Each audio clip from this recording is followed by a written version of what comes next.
Hello everyone, I'm Jim and this is Stroke Survival Channel. It's been a very long time since I've done one of these videos and I actually stopped doing these videos um, for a couple reasons. One, um, it took me a very long time to get these videos together, even when I took notes to read off of. Uh, I couldn't come across, I felt like I couldn't come across how I wanted to, and it was very hard to do. Um, and on top of that, it's very hard talking to a phone and nobody else to talk back to, which is it's kind of uncomfortable and kind of weird. But I'm gonna do it, still doing it anyway. The second reason why I stopped doing it is because there's a lot of other resources that you can find. A lot of them on Facebook where um, people have a little bit better questions, maybe. Um, it seems like everybody within the first or second year, um, they have the same, they have the same questions, um, which, I totally understand. I just couldn't answer some of these questions. Oh, I can answer them now anyways, but everybody wanted to know, the same things over and over again. When are they going to be able to use their arm? When are they going to be able to use their legs? When are they going to be able to talk again, or read or write? And I'm going to be brutally honest. Um, it you might not get everything back 100%. Um, I know that it doesn't sound too good, but it really all depends on your age, how big of a stroke that you got, and where it landed. Um, it all depends, and how your body is. Everybody's body is different. Somebody recovered differently. And there's no such thing as recovering. I'm 3 years in, and I still have lingering issues with my stroke. I did have three of them, and and it never came back. Things never came back 100%. I never had any paralysis. My arms and legs, I could use my arms and legs still, um, but I have global aphasia, which I didn't understand what people were saying. Um, I couldn't talk that great, little sentences. Things did come back, but it didn't come back 100%. And I'm not looking for it. I know after this amount of time, it's not going to be. I'm never going to be back to what I was before.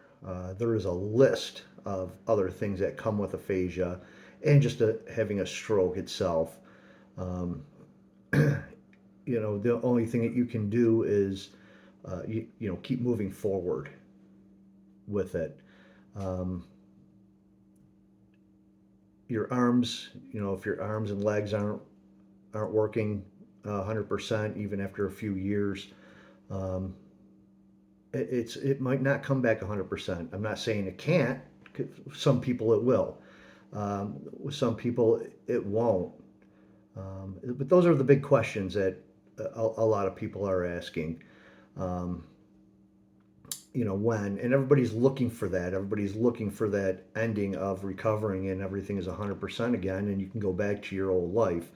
Um, it doesn't mean that you're gonna have a different life. You're not gonna maybe go back to how things were before. It didn't for me.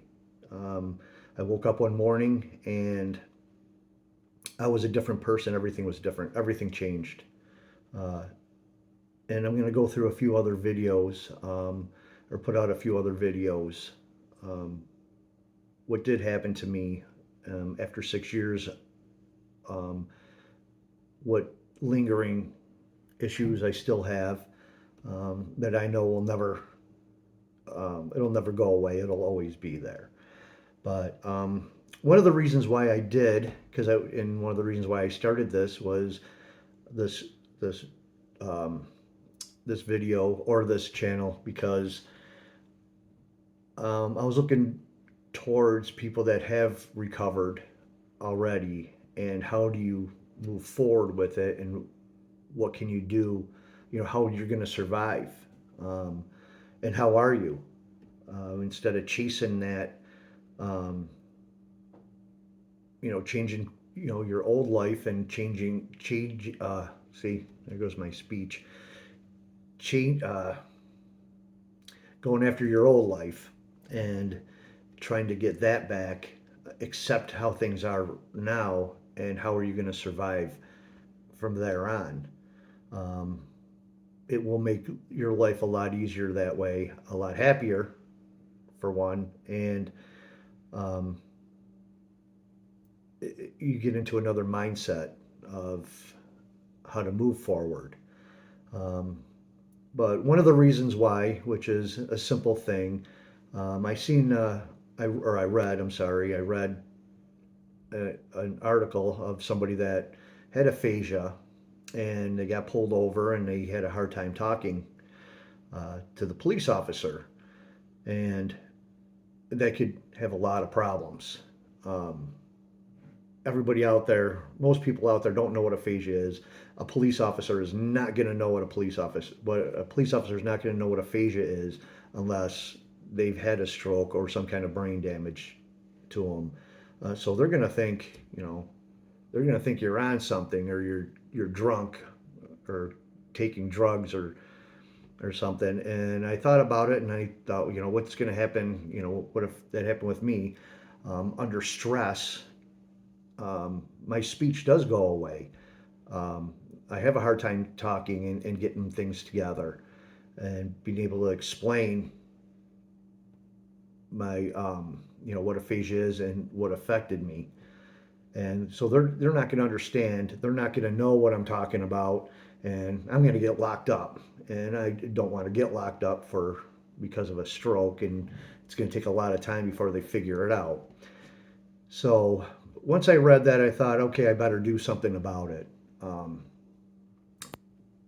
because I am in situations, high stress situations. It might be little situations, but just being out and about in public and doing different things with a lot of people around, my head can't always get things together where I, you know, can explain myself or have a normal conversation sometimes.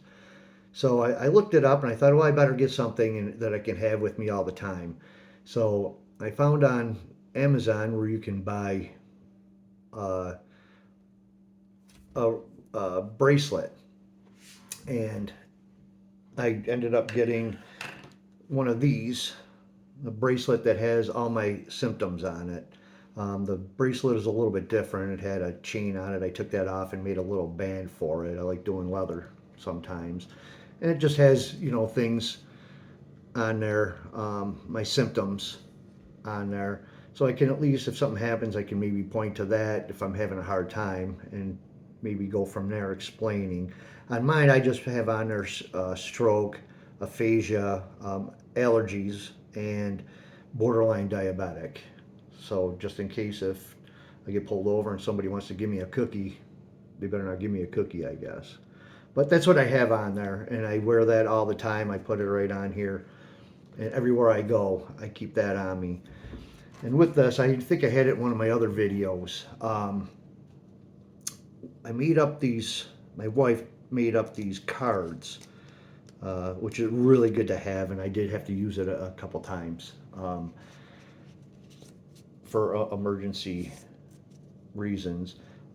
We came up with these cards that has where I can put all my medical information on here, and I keep that with me all the time. Actually, I have a few of them that I keep with me. It just has, this is the front of it that I put on there. I don't know if you can see it. I mean, I'm new at. I've done a lot of these videos, but I'm not too good at, all this. It might be blurry, but you get it.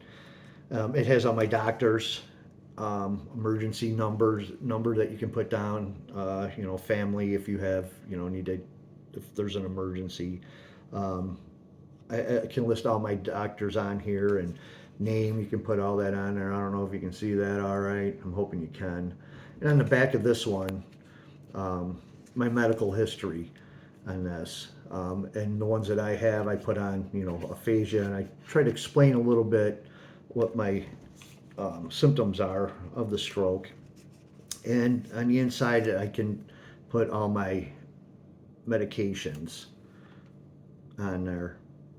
And I do have to, fill up both sides on mine. So that, I just put it with me in here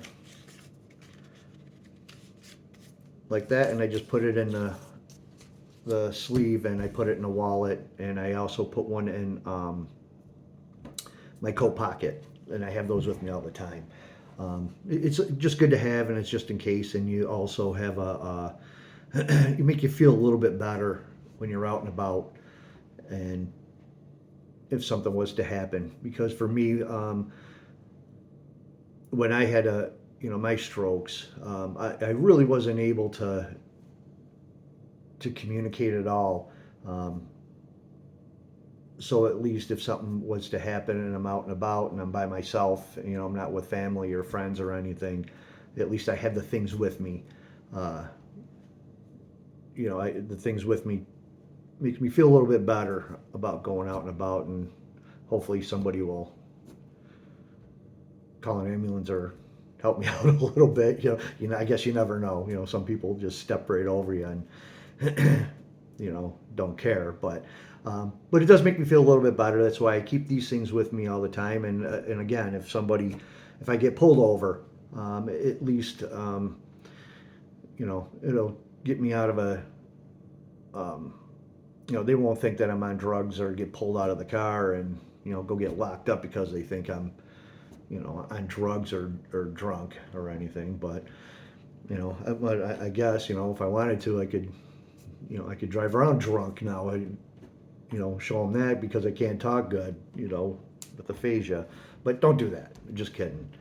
But that's all I got with that. I'm going to put out a few more. Like I said, it's very hard to doing these videos. I still have a hard time getting getting my head together. Obviously, you see on the video here, my speech isn't all that good. My train of thought wanders all over the place sometimes, but I'm still going to try doing it, doing a few more, putting out there. When something comes up where I think might be good, it might be a good way, the new way that you have to, survive with the stroke. Like I said, keep moving forward, keep surviving. You can't just throw your arms up and say, hey, I want my old life back and that's that. You can't do that. I went through hell and back, and I'm still moving forward, trying to with it.